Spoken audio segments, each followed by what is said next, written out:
Hello viewers and welcome to this vlog. I call the vlog Rob Blog, but it's still a vlog. And the reason why I call it Rob Blog? Well, I call it Rob Blog because I can. You see, it's my vlog, so I can call it what I like. Well, happy holidays. 'Tis the season to be merry. And remember, this is the card that started it all last year. Love and joy be all around. Love and joy be all around. And I've said that throughout the year, and I think it's great. I don't know whether we'll have a new catchphrase for 2023 or not, but certainly up until the end of this year, we're going to be going with this one. Isn't this pretty with the birds? Love and joy be all around. Hope things are good in your world. Here in our world on this Rob blog, we're reading Dickens' A Christmas Carol. And we've got a little ways to go yet. We were only with the first ghost. And that ghost, if you remember, kind of scared Scrooge a little bit when it woke him up at 1 o'clock in the morning. But this ghost was described as having kind of very muscular arms and muscular top, but very kind of small feet, girly legs, as I like to call it. So this is what we have in our mind for the first ghost. And of course, we have a couple of others to come, but we've got to get through the first ghost. And the first ghost really showed Scrooge a lot. Mr. Scrooge! Oh, yes. Showed him a lot of stuff about his past, you know, and some not nice stuff as well. So I'm going to read this little bit to you because I think this is an important bit to kind of set the scene up, just to how maybe Scrooge feels with the ghost showing him some of these things. So, A Christmas Carol, Charles Dickens. These are but shadows of the things that have been, said the ghost. They have no consciousness of us, which means the people that he's showing to Scrooge, they have no idea that there's a ghost and Mr. Scrooge, you know, kind of fluttering around about them. They have no idea this is happening. The travelers came on, and as they came, Scrooge knew, and he could name every one of them. Why, he rejoiced beyond all bounds to see them. Not sure why he did this, the old craggy guy that he is. His heart leapt a beat as some of them went past. Why, he was filled with gladness when he heard them give each other a very Merry Christmas. And that's as they parted, you know, at crossroads and byways and several homes. Everyone's going, Merry Christmas. Remember again, none of these people can see Mr. Scrooge or the first ghost, right? Why was it Merry Christmas, thought Scrooge. Oh, out upon Merry Christmas. What good had it ever done him? Well, I don't think he ever really tried it, to be faithful, to be true. The school is not quite deserted, said the ghost, for this is what they were looking at. A solitary child neglected by his friends is left there still. So everyone else was leaving at the crossroads and waving Merry Christmas and goodbye. And in this mansion, in this old mansion, in a long, bare, melancholy room, I'm beginning to think that Mr. Dickens liked to use that word melancholy. Oh, it's very depressing, that word melancholy. Anyhow, there was a lonely boy sitting in this melancholy room, and he was reading near a feeble fire, which was probably a fire that had 1 or 2 little chunks of coal in it, nothing more. It was pretty much an FF, a feeble fire. Well, he looked at this young lad for a while. The spirit touched him on the arm, and he pointed to this young lad, which was Mr. Scrooge, as a young boy, who was intent upon his reading. Well, this would probably set Scrooge back a little bit. Well, poor boy, says Mr. Scrooge. I think already to Mr. Scrooge, things are getting to him.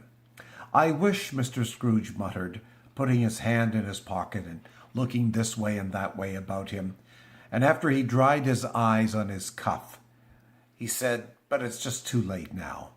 Well, what's the matter, said the spirit. Nothing, said Mr. Scrooge, absolutely nothing. You see, well, there was this boy singing A Christmas Carol at my door last night, joy to the world, or when shepherds wash their socks by night, something like that.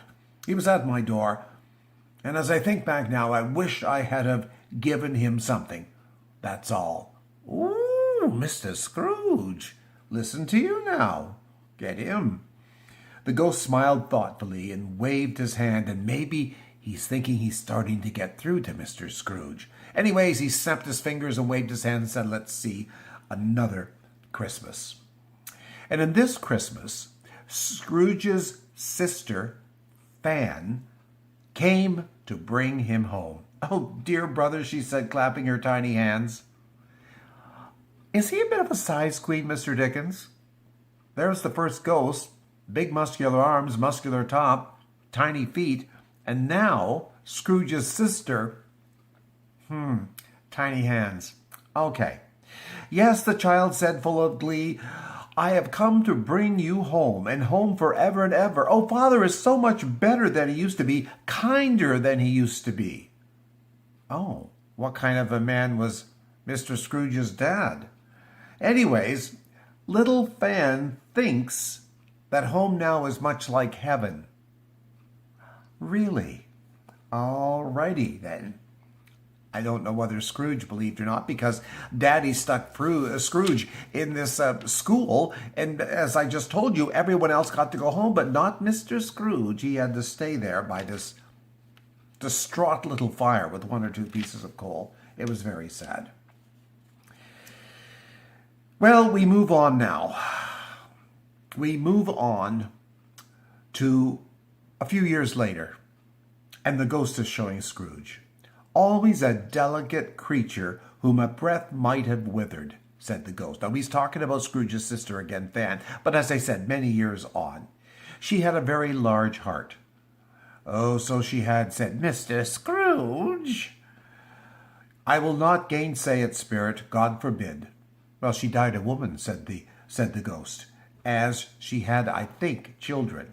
That's why she died a woman. She had children, so the Scrooge, or the ghost just says, well, obviously she died a woman. She did have one child, said Scrooge. Viewers, can you guess who the one child was? Yes, the nephew that burst into Scrooge's office and wished him a Merry Christmas when Scrooge said, bah, humbug. My goodness, one child. So he moves on, but the ghost takes him elsewhere, and they fly through the fields and everything, and they come to this old warehouse. Why, says Scrooge's old Fezziwig, bless his heart. Fezziwig alive again, keeping in mind that Mr. Fezziwig could not see the ghost or Scrooge. Well, they decided to linger a while, because the Fezziwigs were going to roll up the rugs in the warehouse, pile things away, and have one old big kick-arse party. That's what they were going to have. You can actually see this picture of Mr. and Mrs. Fezziwig, dancing a lovely tune here. Isn't that nice? Look at them dancing away. Oh, they're having so much fun. And they did a bunch of reels, and they did some square dances, and I think they even did the twist, because Chubby Checker, I think, came from back then. Didn't he? Oh, well, maybe not. Anyways, they twisted and they shook and they did the heel and fling and all that kind of stuff. And they were drinking and they were having food, and they had such a good time. And Scrooge was there tapping his foot, and the ghost with the muscular arms and the tiny teensy feet were tapping his or her feet and snapping and yes, they were having a jolly time watching this. Now, Scrooge says, I should like to be able to have a couple of minutes to speak to my clerk right now. This is a former clerk that he had treated quite badly, and I guess he was starting to, ease up a little bit on this. He was starting to be a bit of a different person. Not yet, just starting, mind. Well, my time grows short, said the ghost. Well, thank goodness. He is a little depressing. Like I said to you in the last reading, this ghost is a little melancholy too. Oh, good. Now Scrooge has got me using the word melancholy. Well, anyways, that is the way of the world. But the ghost, he had a reason to do this, because he was wanting to change this Mr. Scrooge. Well, it went on and on and on, and the ghost wanted to get going, because I think he wanted to go to Tim's and get a coffee, a large coffee, 2 milk. And Scrooge was getting a little antsy and was a little unsure of himself, and he said to the ghost, Spirit, show me no more. Show me no more.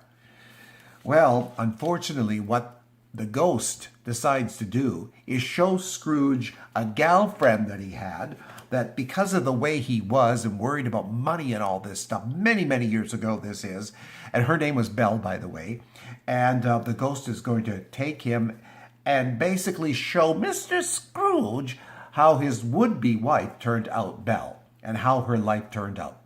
Now, I'm going to save it right there. This is the final little bit of the past that this ghost is going to show Mr. Scrooge. And we're going to save that for next time. And then probably we will also have the opportunity to see the next ghost come along. Oh, and this next ghost, you'll like, he's a big, huge fellow with this huge, well, I don't want to spoil it. And I won't spoil it. So that's where we're leaving it now, at that point. This first ghost, he certainly showed Mr. Scrooge a whole bunch of stuff from his past, didn't he? Ooh, is anyone scared? Raise your hand. Anyone scared? This is my friend up here. Yes. Are you scared, darling? No, she isn't. Look at that. She's got her sparkly dress on. She looks fabulous tonight. Absolutely fabulous.